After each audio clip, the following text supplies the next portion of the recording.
Recipe టేబుల్కు స్వాగతం. ఈరోజు ఎంతో రుచిగా అలాగే పుల్ల పుల్లగా ఉండే మటన్ గోంగూర ఎలా ప్రిపేర్ చేసుకోవాలో చూద్దాం. ఈ మటన్ గోంగూర ఆంధ్ర స్పెషల్ రెసిపీ. అలాగే మటన్తో గోంగూర కాంబినేషన్ చాలా రుచిగా ఉంటుంది. కావాల్సిన పదార్థాలు ఏంటో చూద్దాం. శుభ్రం చేసి ఉంచుకున్న మటన్ 1/2 kg, గోంగూరను ఆకులను వేరు చేసి శుభ్రంగా కడిగి చిన్న చిన్న ముక్కలుగా కట్ చేసుకుని ఒక పక్కన పెట్టుకోండి. ఉల్లిపాయలు 2, పచ్చిమిర్చి 4 కట్ చేసుకుని పెట్టుకోండి. అల్లం పేస్ట్ 1 టేబుల్ స్పూన్, వెల్లుల్లి పేస్ట్ 1 టేబుల్ స్పూన్, మసాలా కోసం జీలకర్ర 1/2 టేబుల్ స్పూన్, యాలక్కాయ 1, లవంగాలు 4, దాల్చిన చెక్క 2 ఇంచులు, ఉప్పు రుచికి సరిపడినంత, పసుపు 1/2 టేబుల్ స్పూన్, కారం 2 లేదా 3 టేబుల్ స్పూన్స్, ధనియాల పొడి 1/2 టేబుల్ స్పూన్, గరం మసాలా పొడి 1/2 టేబుల్ స్పూన్, వాటర్ 400 లేదా 500 ml, నూనె 4 లేదా 5 టేబుల్ స్పూన్స్, కొత్తిమీర గార్నిష్ చేసుకోవడానికి తగినంత. ముందుగా మటన్ గోంగూర ఎలా ప్రిపేర్ చేసుకోవాలో చూద్దాం. ఒక కుక్కర్లో శుభ్రం చేసిన మటన్ వేసుకుని పసుపు, అల్లం వెల్లుల్లి పేస్ట్ కలిపి 1 టేబుల్ స్పూన్, అలాగే 400 లేదా 500 ml వాటర్ వేసి బాగా కలుపుకొని మూత పెట్టి 4 లేదా 5 విజిల్స్ వచ్చే వరకు ఉడకనివ్వండి. ప్రెజర్ పోయిన తర్వాత మూత తీసి మటన్ ఉడికిందో లేదో చెక్ చేసుకుని ఇలా మటన్ను వాటర్ నుంచి వేరు చేసి ఒక పక్కన పెట్టుకోండి. ఇప్పుడు కడాయి లేదా ప్యాన్లో ఆయిల్ వేసి హీట్ అయిన తర్వాత మసాలా దినుసులు వేసి వేయించండి.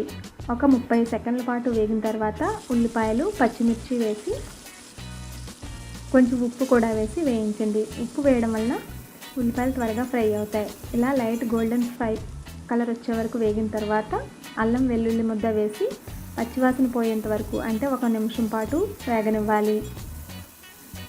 ఇలా వేగిన తర్వాత మనం వాటర్ వేరు చేసి ఉంచుకున్న మటన్ను ఇందులో వేసి మటన్లో ఉన్న వాటర్ ఎగిరే వరకు కొంచెంసేపు ఫ్రై చేసుకోవాలి. తర్వాత తగినంత కారం వేసి అంటే 2 లేదా 3 టేబుల్ స్పూన్స్ కారం వేసి బాగా కలుపుకుని ఇప్పుడు మనం శుభ్రం చేసి కట్ చేసి ఉంచుకున్న గోంగూర ఆకులను వేసుకోండి. గోంగూరను చిన్నగా కట్ చేసుకుంటే త్వరగా మగ్గుతుంది కాబట్టి ఇలా కట్ చేసుకుని వేసుకోవచ్చు, లేదంటే డైరెక్ట్గా ఆకులతోనైనా వేసుకోవచ్చు. మూత పెట్టి ఒక 5 నిమిషాల పాటు మగ్గనివ్వాలి. ఇలా గోంగూర అంతా మగ్గుతుంది. ఇప్పుడు మటన్ ఉడకగా వాటర్ మిగిలింది కదా, ఆ వాటర్ను యాడ్ చేసుకోండి. ఆల్రెడీ ఉడికిన మటనే కాబట్టి ఈ వాటర్ అయితే సరిపోతుంది. ఒకవేళ మటన్ సరిగా ఉడకపోతే కనుక మరి కాస్త వాటర్ని యాడ్ చేసుకోండి. ఉప్పు సరిపోయిందో లేదో చెక్ చేసుకోండి. ఒక 5 నిమిషాల పాటు మూత పెట్టి ఉడికిన తర్వాత కూర ఇలా దగ్గరగా గ్రేవీలా తయారవుతుంది. ఈ సమయంలో ధనియాల పొడి అలాగే గరం మసాలా పొడిని యాడ్ చేసుకోండి. ఒకసారి కలిపి మరలా మూత పెట్టి ఆయిల్ పైన తేలే వరకు ఉంచండి. మరొక 5 నిమిషాల పాటు ఉడికిన తర్వాత చాప్ చేసిన కొత్తిమీరని చల్లుకుని స్టవ్ స్విచ్ ఆఫ్ చేసుకోండి.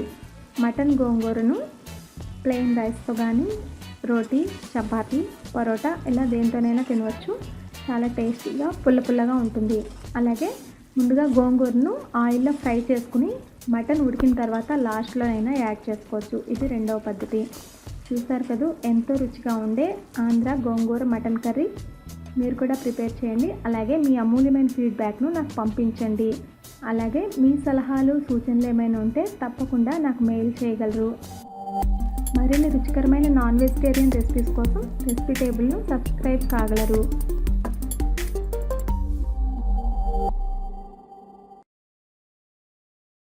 ధన్యవాదములు.